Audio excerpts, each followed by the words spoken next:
Tere õnnistatud päeva kõigile. Ja Jumal olgu kiidetud. Jumal olgu kõrgeks tõstetud siin paigas, sest Jumal üksi valitseb siin paigas ja tema on väärt kogu kiitust, kogu austust, kogu ülistust. Amen. Me räägime täna Jumala ligiolust põhimõtteliselt. Mu pealkiri on küll tuli elaval altaril, mis on ka sellega seotud, aga põhimõtteliselt me räägime täna Jumala ligiolust, sest et selles on väga palju eri külgi. Me teame vähemalt 3, nii et vaatame vähemalt 3. Sellepärast, et praegusel ajal, kui me räägime Jumala ligiolust, kas või igapäevakõnes, siis me lihtsalt ütleme Jumala ligiolu ja me ei mõtle sellele, mis sellega kaasneb või mida see tähendab. Olgem ausad, et tihtipeale me lihtsalt räägime sellest, aga me võiksime ka aru saada, mida see endaga kaasas kannab ja mida see üldse tähendab, sest kui me räägime Jumala ligiolust, siis me räägime Jumalast endast. Me räägime isikust, me räägime Jumalast endast. Kui nüüd hakata vaatama seda ligiolu asja, siis kui vaadata näiteks Heebrea tekste, siis enamjaolt kasutatakse seal sõna panim, mis tähendab nägu või siis palet. See on nägu või pale. Me oleme harjunud ütlema Jumala pale pigem, eks ole. Et me näost eriti ei räägi, et me räägime palgest. Aga me astume Jumala ligiollu ja meie eesmärk tegelikult on kohtuda Jumalaga näost näkku. See on meie eesmärk. Me tahame kogeda tema ligiolu, me tahame kogeda seda, et me tahame aru saada sellest, et meie ees, meie kõrval, meie ümber on see, tema on siis see kõikväeline looja. Et siis heebrea keeles oli panim, on ju, pale. Siis on meil Uues Testamendis, see on kreeka keeles loogiliselt, ja seal on kasutusel termin prosopan. Prosopan. See tähendab siis nagu vaadet silmade suunas, või sa vaatad otse näkku, otse palgesse siis, jah. Et lihtsalt sarnased terminid, üks on lihtsalt heebrea, teine on kreeka keeles. Aga mida tegelikult mõlemad tähendavad, on see, et kui me räägime Jumala ligiolust, siis me mõtleme seda, et Jumal ise on meie keskel. See on tegelikult aukartust äratav väide. Jumal ise on praegu siin meie keskel. Jumal ise on sinuga, kui sa oled oma palvekambris, kui sa oled toimetamas kuskil, tegemas midagi. Jumal ise on sinuga. Sinu ülesanne on tegelikult teadvustada seda. Teadvustada seda, et püha vaim on sinu sees. Jumal ise on asunud sinu sisse elama. Ja? Et selleks on vaja ka küpsemat usku selles mõttes. Me teame, et ilma usuta ei ole võimalik Jumalale meelepärane olla. Ja meil on vaja selleks usku, mis on juba teatud määral küpsenud, et teada, et Jumal on siin selles paigas. Jumal isiklikult on praegu siin. Ja ta võttis vastu meie ülistuse, mis tuli vaimus ja tões esile. Vahest on kristlastel see, et nad püüavad seda tunnet, kas või ülistusele ajal, et ma ootan, kuni mul selja peale hakkavad judinad jooksma. Et vahest inimesed ootavad seda tunnet, aga asi ei ole tunnetes või asi ei ole nendes judinates, eks ju. Sellepärast, et me astume elava Jumala ligiollu. Me astume elava Jumala ligiollu ja see on midagi palju väelisemat kui lihtsalt judinad seljal. Ja see on midagi palju väelisemat kui lihtsalt mingisugused tunded. Niisiis, me vaatame täna erinevaid aspekte Jumala ligiolust ja seda, kuidas seda on nimetatud erinevat moodi ja mida need erinevad nimetused tähendavad. Kuidas näiteks Heebrea teoloogias siis räägitakse Jumala ligiolust. Ja esimene sõna, mida me näeme Jumala ligiolu kohta heebrea keeles piiblis, on kavod. Ja siis on selline termin nagu heebrealased hääldavad huvitavalt, nad hääldavad shechina, see H tuleb sealt kurgust, ma püüan ka siis. Ehk siis üks asi on kavod ja teine on shechina. Ehk siis kavod tähendab tema majesteetlikkust, see tähendab Jumala suurust, see tähistab Jumala võimsust. See tuleneb tegelikult sõnast, mis tähendab raske või kaalukas, selline tajutav ligiolu. Ja see viitab Jumala olemuslikule väärtusele, see viitab aule ja tema majesteetlikkusele. Me oleme laulnud ka, et Jumal meie majesteet, meie kuningas. Ehk siis see kavod viitab Jumala nähtavale hiilgusele. Ja selle nähtava hiilguse kohta on piiblis näiteid päris mitu. Näiteks on teine Moosese 24:17, mis ütleb nii, ja issanda auhiilguse ilmutus oli Iisraeli laste silmis otse kui hävitav tuli mäe tipus. Kui sa korraks mõtled selle peale, siin on kirjas omadussõna hävitav. Päris õudust tekitav võib-olla. Ja iisraellased muide tundsidki ennast niimoodi, et kui Mooses ütles, et nüüd täna ilmub Jumal siin mäe tipus ja räägib teiega, ja Jumal tegi seda, ja see oli päris võimas vaatepilt, siis lõpuks Iisraeli rahvas ütles, et tead Mooses, et meie seisame siin pigem eemal, et see on meie jaoks liiga selline raske asi, et sina mine räägi Jumalaga, meie vaatame siit eemalt. Et see viitab siis kavoodile, Jumala aukartust äratavale ligiolule, tema nähtavale hiilgusele. See on see ja aukartust äratav Jumala sära. See, nagu see välk ja pauk, mis seal Siinai mäel käis, kõuemürin ja välk ja mis kõik seal oli, eks ju, kui Jumal tuli alla sinna Siinai mäele.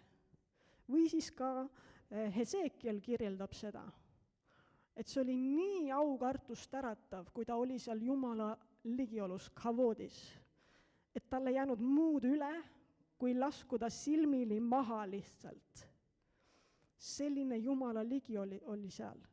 Ja selline ligiolu nõuab meilt täielikku aukartust, sellepärast et see tuletabki meile meelde, et Jumal on ka hävitav tuli, nagu me just lugesime. Et Jumal on ka hävitav tuli. See oli siis kavod, selline võimas ligiolu. Nii, ja siis on see termin shechina, mis tähendab siis seda, et Jumal on meie lähedal. Kui nüüd Jumal käiks ainult selles kavoodis, mis on see jõuline auhiilgus, mille ees inimesed silmili maha langevad, sest muud ei ole teha, eks ju enam, muud ei jää üle enam, siis me jääksimegi elama sellises pigem nagu heebrea rahvas ütles, et Mooses, mine räägi sina Jumalaga, eks ju.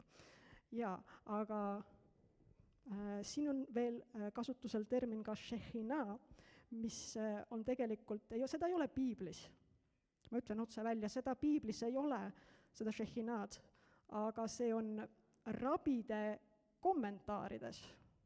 Ja see kirjeldab siis sellist spetsiifilist nagu fenomeni, mis tuleneb küll piiblis kasutatavast tegusõnast šahan, ja see tähendab siis elama asuma või telki püstitama. Ehk siis šehhina tähendab seda, et Jumal asub meie kõrvale ja lausa meie sisse. Eks ju, et ta püstitab oma telgi.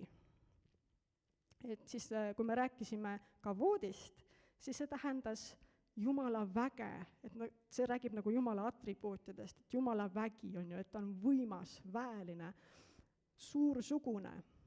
Siis nüüd šehhina räägib Jumala asupaigast pigem. Et see on see, et tema soovib olla oma rahva lähedal.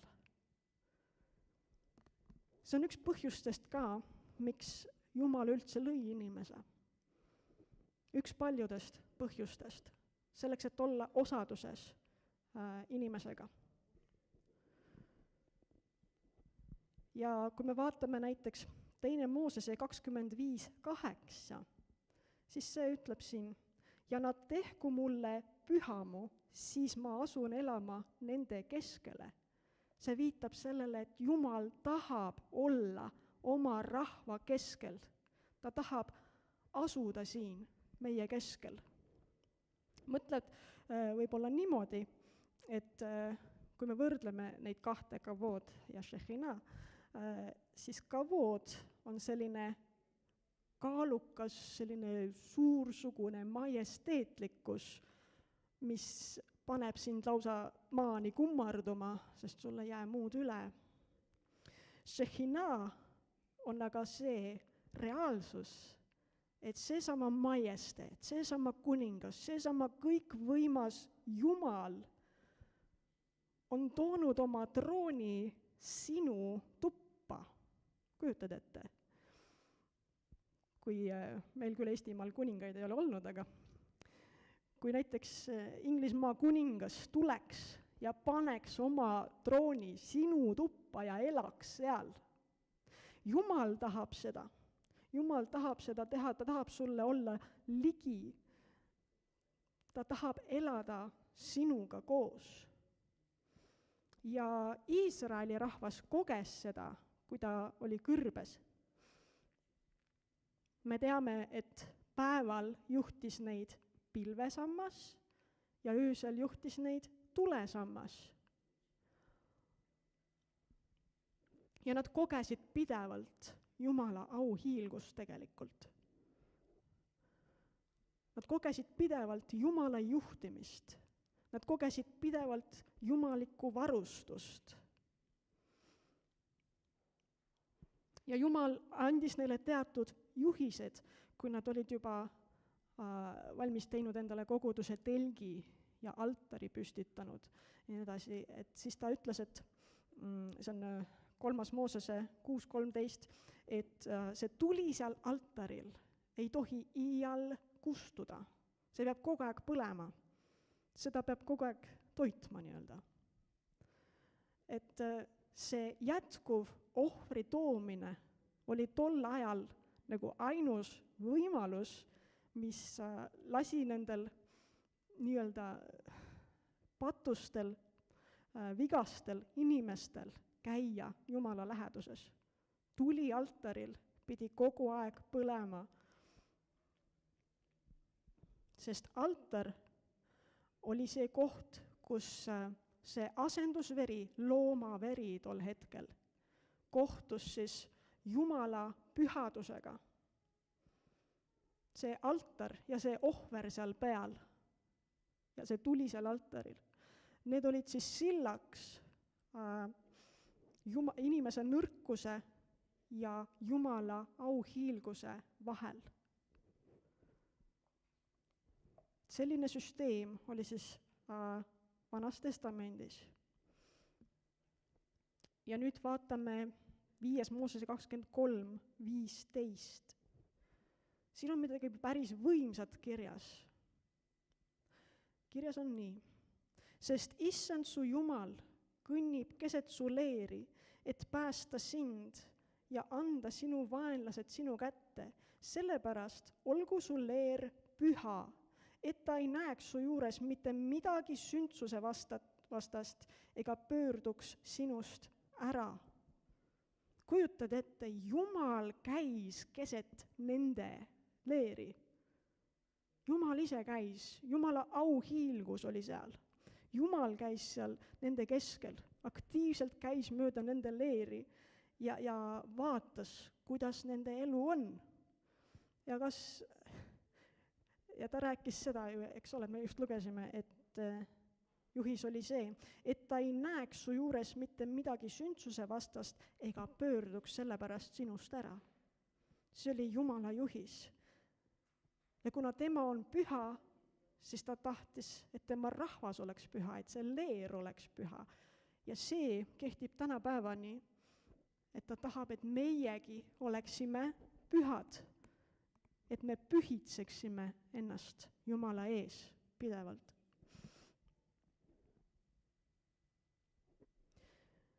Ja kui sa nüüd mõtled, oli pilvesammas, oli tulesammas, nad mõlemad küll juhtisid Iisraeli rahvast, üks juhtis päeval, teine öösel. Aga kui sa mõtled tulesambale, siis tuli, mida see teeb? Me just lugesime ka 2. Moosese 24 oli vist, jah? Et Jumal on otse kui hävitav tuli. See võis ka olla. Ehk siis seal leeris ei tohtinud olla midagi, mis oleks Jumala tahte vastane või mis ei oleks talle meelepärane. Sest et kui oleks olnud midagi temale tahte vastast, siis see tema püha ligiolu oleks pidanud siis kas selle vale asja hävitama või siis lihtsalt nende juurest ära pöörduma. Ja oligi juhtumeid, kus inimeste patu tõttu maa lausa neelas inimesed alla. Eks ju, me loeme seda ka sealt Moosese raamatutest. Ehk siis Jumala pühadus nõuab seda, et ka meiegi oleks pühad.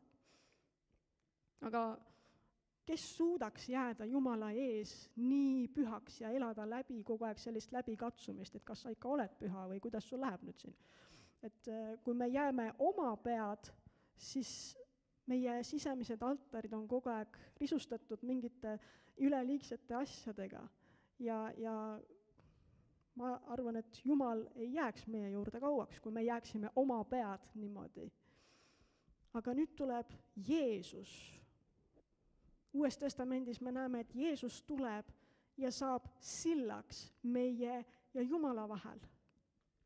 Ja kui me räägime Jumala auhiilgusest jätkuvalt, siis Uues testamendis tuleb esile uus sõna. Kreeka keeles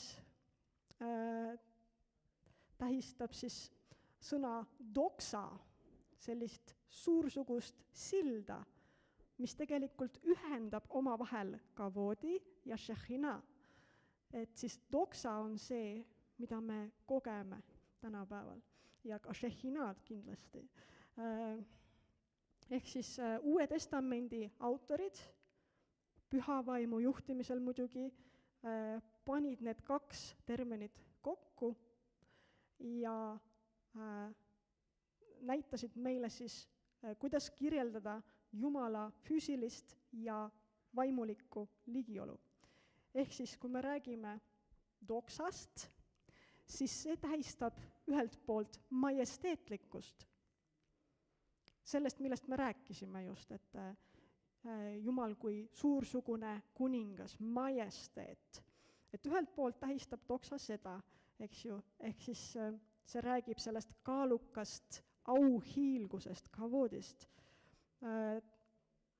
Üks näide Uues testamendis on Jeesuse kirgastamine või muutumine, olenevalt tõlkest, aga see on kirjas Matteuse 17. peatükis. Et seda doksat oli seal näha, kus Jeesuse nägu kiirgas otse kui päike.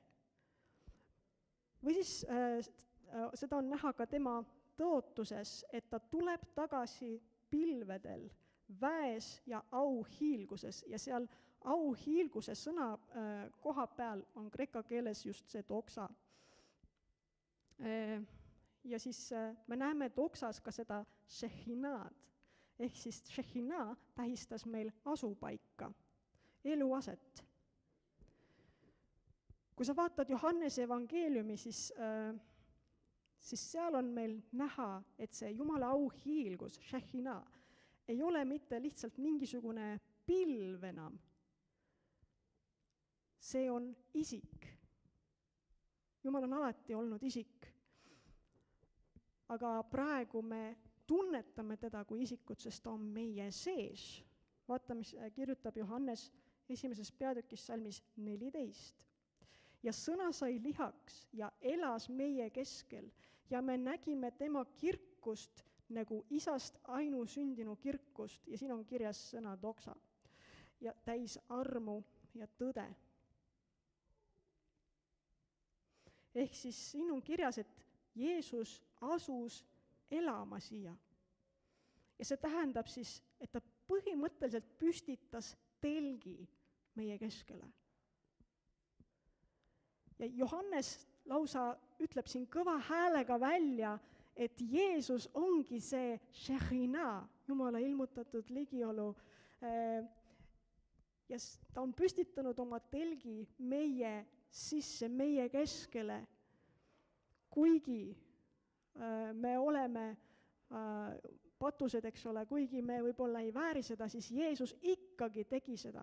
Ja Jeesuse vere tõttu oleme me nüüd väärilised tulema Jumala ligiolusse. Kiri Heebrealastele 1.3 ütleb, et Jeesus on siis Jumala auhiilguse ehk siis sellesama doxa ainus väljendus ja tema olemuse ligiolu, täpne jäljend. Ütleb siis see Heebrealastele 1.3 täpsemalt nii.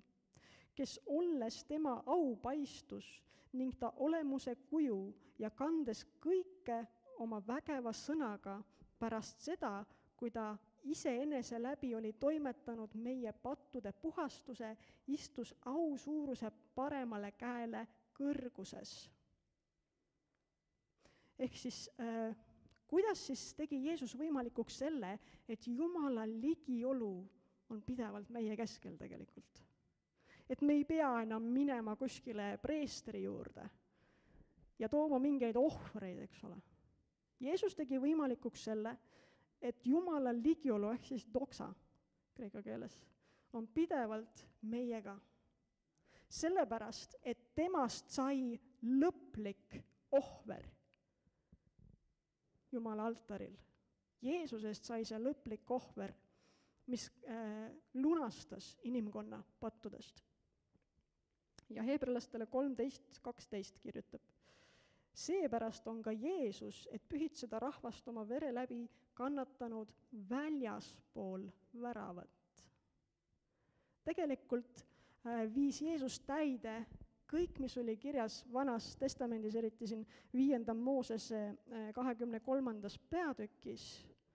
See, et ta löödi risti väljaspool Jeruusalemma, väljaspool väravat, see oli üks sellest nõudmiste täitmistest, et ta läks vabatahtlikult, eks ole, seda ohvrit tooma, iseennast ohvriks tooma. Ta astus, tähendab, sellisesse pimedusse, kus ei olnud enam näha isa palet. Ei olnud enam näha seda või kogeda Jumala ligiolu. Sellepärast ta hüüdiski risti peal, et miks sa oled mind maha jätnud? Sest ta tundis, et Jumala ligiolu oli sealt kadunud tolleks hetkeks. Sest et kogu inimkonna hukkamõist langes tol hetkel Jeesuse peale täielikult. Ja Jeesus võttis enese peale kõik meie patu, meie võlad, meie haigused. Ja me oleme sellest vabad tänu Jeesusele. Ja me saame elada Jeesuse õigsuses. ja see, millest Jeesus läbi läks, valades oma vere, see veri on meid puhastanud igaveseks. Meie ülesanne on aga jääda Jumalasse, jääda Jeesusesse. Me teame, et Jeesus rääkis sellest päris palju, päris pikalt tegelikult, Johannese 15 peatükis.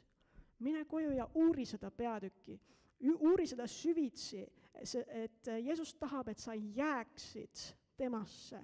Me oleme sellest siin ka päris palju rääkinud, aga tuletame meelde korraks Johannese 15:4. Jeesus ütleb, jääge minusse ja mina jään teisse, nagu oks ei või vilja kanda iseenesest, kui ta ei jää viinapuu külge, nõnda ka teie, kui te ei jää minusse. Jeesus tahab, et me jääksime temasse ja tema jääb meisse, et tema sõnad peavad meisse jääma. Mis see tähendab siis, et tema sõnad jäävad meisse? Üks asi on see, et meile on antud juhis, ärgu lahkugu see käsuõpetus sinu suust, vaid mõtle sellele päeval ja öösel. On nii.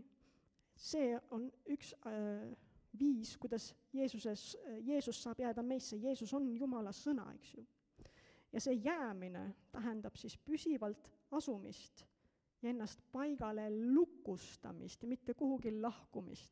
Ehk siis sa oled Jeesuses pidevalt, sa oled ennast sinna kinnitanud, mul on siin küll lukustamisest juttu, aga sa oled ennast sinna kinnitanud kohe nii püsivalt, et sa ei liigu mitte kuskile.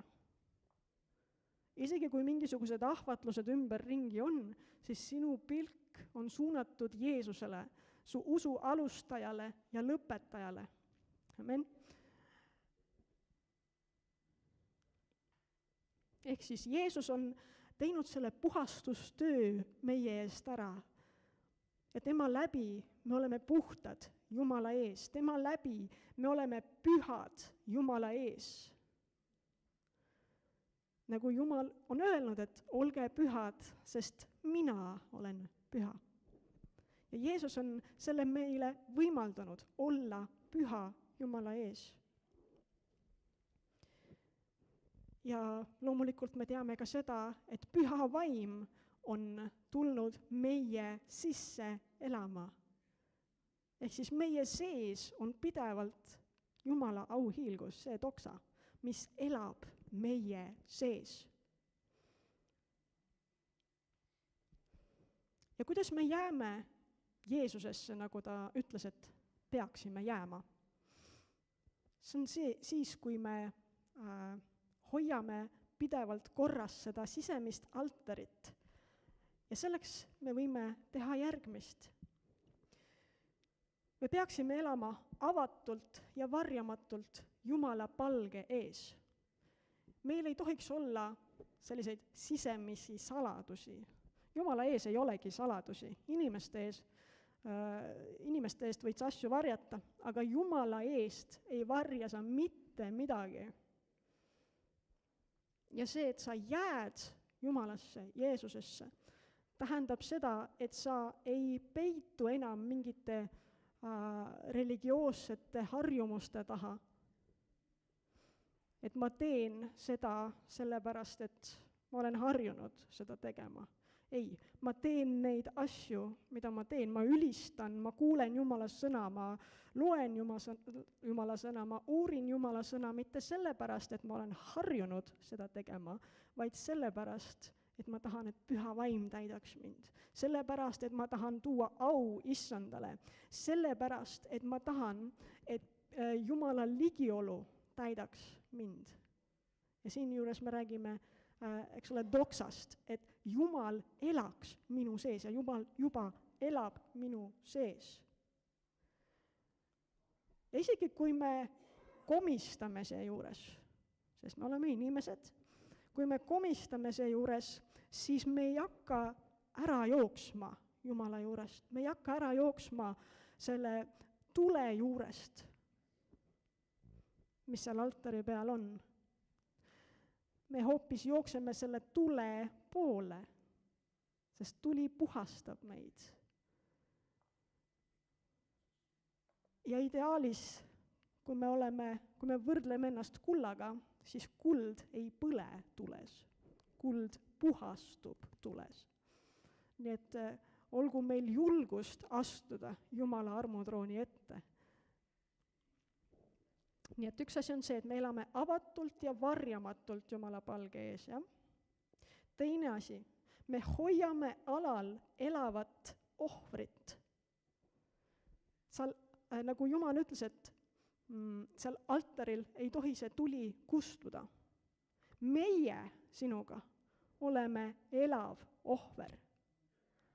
Meid on kutsutud üles tooma oma ihud elavaks, pühaks, Jumalale meelepäraseks ohvriks. Ja seda elavat ohvrit peaks alal hoidma. Kuidas moodi? See käib pideva alandumise tõttu. Meie südames on alandlikkus. Ja me ei too nii-öelda Jumalale ohvreid selleks, et Jumal astuks meile ligi. Et me ei meelita Jumalat kuidagi ligi oma tegudega või sellega, et me loobume millestki. Me anname ennast temale elavaks ohvriks, sest Jumal on juba kohal. Jumal on juba sinu sees ja sellepärast tänu meeles me anname oma ihud elavaks ja pühaks ohvriks. Siia alla kuulub ka see, et me toome Jumalale oma aja, oma mõtted, oma privaatsed harjumused, kõik toome tema ette. See, kes ma olen siin, peab peegeldama seda, kes ma olen kodus, siis kui keegi ei näe. See oli mulle endale öeldud. Ehk siis see, kes me oleme siin inimeste keskel, tegelikult peaks olema täpselt sama, kes me oleme kodus, siis kui keegi ei näe, siis kui näeb ainult Jumal. Ehk siis Jumal taotleb ja nõuab seda pühadust meilt kogu aeg. Ehk siis see oli see, et me hoiame alal elavat ohvrit, meie ihu on pidevalt see elav ohver Jumala ees, nagu Paulus kirjutab Roomlastele 12.1. Kolmandaks oli see, et me hingame Kristuse muutmatus ustavuses. Kuna me teame, et Kristus on sama eile, täna, igavesti, ta ei muutu, tema ustavus püsib, tema ustavus ei muutu, siis me saame hingata ja olla kindlad tema muutumatuses. Ja kui sa vaatad korraks veel tagasi Iisraeli rahva peale, siis sa näed, et Jumala ligiolu, ehk mis väljendus siis toona selles pilvesambas või tulesambas, see juhtis neid pidevalt. See ei lahkunud nende juurest, olenemata sellest, et nad kogu aeg nurisesid seal. Et meil ei ole seda, meil ei ole teist ja meil ei ole kolmandat ja üldse me tahame tagasi orjusesse. Jumal ei lahkunud nende juurest. Pilvesammas, tulesammas juhtis neid kogu aeg. Seda enam siis Jumal juhib meid, sest me oleme puhastatud Jeesuse vere läbi. Jeesus on teinud selle meile võimalikuks, et me saame elada pidevalt tegelikult Jumala ligiolus. Ei ole see, et ma tulen Jumala ligiollu siis, kui ma astun siia kogudusse. Sa võid elada Jumala ligiolus kogu aeg. Aga see nõuab sinult esiteks teadlikkust sellest, et püha vaim on sinu sees. See nõuab pidevat lähedast suhet isaga, püha vaimuga, Jeesusega. See jäämine Jeesusesse, millest Jeesus rääkis, et jääge minusse, minu sõnad jäägu teisse, et see ei ole see, et ma kõigest väest püüan, et Jumal oleks minust huvitatud. See ei toimi niimoodi. See on see, et sa pead lihtsalt toetuma sellele teadmisele, et Jeesus, kes on ka Jumal meiega, Immanuel, tema on ennast pidevalt nagu sidunud sinuga juba. sa oled temaga seotud. See on muidugi sinu valik, kas sa tahad olla temaga seotud või sa tahad minema astuda. See valik on meil kõigil olemas. Aga Jeesuse sügavaim igatsus ja tahe on, et me oleksime tema küljes, kui me räägime viinapuust, eks ju. Et Jeesus on see viinapuu väet ja meie oleme oksad, siis Jeesuse igatsus on see, et me kõik oleksime tema küljes, et me jääksime pidevalt temasse, siis me saame kanda vilja, räägib ta seal Johannese 15 edasi ka. Niisiis, see kõikväeline Jumal, kelle auhiilgus on lausa aukartust äratav, kes on nii võimas, et tema ligiolus ei jää vahest muud üle, kui lihtsalt silmili maha heita. Tema tegi sellise valiku, et ta käib täna meie keskel. Ta käib meie keskel, sest me oleme Jeesuse verega kaetud. Ta ei ole mingisugune kauge jõud kuskil, vaid tema on see pale, kes vaatab otse meie hinge, otse meie südamesse. Tema on see tuli, kes puhastab meid. Tema on see pilv, kes katab meid ja tema on meie päästja, kes võttis meie koha seal väljaspool väravat ja läbis väga-väga häbiväärse hukkamise. Selleks, et meie saaksime elada temaga igavesti, sest et ta on algusest peale igatsenud osadust inimesega.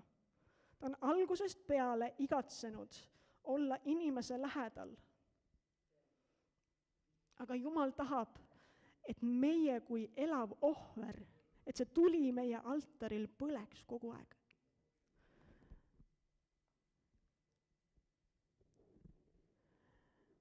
Et me saaksime kogeda pidevalt tema ligiolu. Sest et Jumal on asunud meie keskele elama, Jumal on asunud meie sisse elama oma püha vaimu läbi. Nii et käigem kogu aeg Jumala ligiolus ja pidagem meeles, et Jumal tahab olla meie ligi. Ärgem laskem sellel maailmal tõmmata ennast eemale kuskile Jumala ligiolus, sest et maailm tundub põnevam või maailm tundub toredam. Jumalas on kõik, mis me vajame eluks ja Jumala kartuseks. Seepärast, mida see maailm meile pakkuda saab, kui meil on Jumala ligiolu? Meie ümber on Jumala ligiolu kogu aeg. Ja meie ülesanne on seda teadvustada. Meie ülesanne on teadvustada, et püha vaim on meie sees. Ja siis me peaksime 2 korda järele mõtlema, või 10 korda järele mõtlema, et kas ma ütlen seda või ma teen seda. Laskem pühal vaimul ennast korrigeerida. Ärgem põgenegem Jumala ligiolust sellisel juhul. Nii et kiitus Issandale. Palvetame siin. Isa taevas, me täname sind, Issand, et meil on ligipääs sinu ligiolusse, et kallis Jeesus, sa oled selle tee meile avanud. Sina ise oledki tee, kallis Jeesus, sa oled tee, tõde ja elu. Tänu sulle, kallis Jeesus, selle töö eest, mis sa risti peal ära tegid. Tänu sulle, Issand, selle lunastusohvri eest. Tänu sulle pääste eest, tänu sulle vere eest, mis voolas Kolgatal. Tänu sulle, Issand, meie saame selle vere läbi olla pidevalt Jumala ligiolus ja see ligiolu ei ole meie jaoks hävitav, sest et Jumal vaatab meid läbi Jeesuse vere, sest et Jeesuse veri katab meid. Tänu sulle, Issand, tänu sulle, et sa oled kutsunud meid oma ligiolusse. Tänu sulle, taevane Isa, ülistus ja kiitus sinule. Halleluuja, me ülistame ja austame sind. Tänu sulle, et me saame pidevalt olla Jumala ligiolus. Õnnista, Issand, igat ühte, kes on siin meiega ja õnnista, Issand, igat ühte, kes võib-olla vaatab ka seda jutlust, kuulab seda. Õnnista, Issand, ja aita meil kõigil jääda sinusse, Issand Jeesus, et me ei kõnniks minema, vaid me jääksime sinusse. Tänu sulle, taevane Isa, Jeesuse nimel, aamen.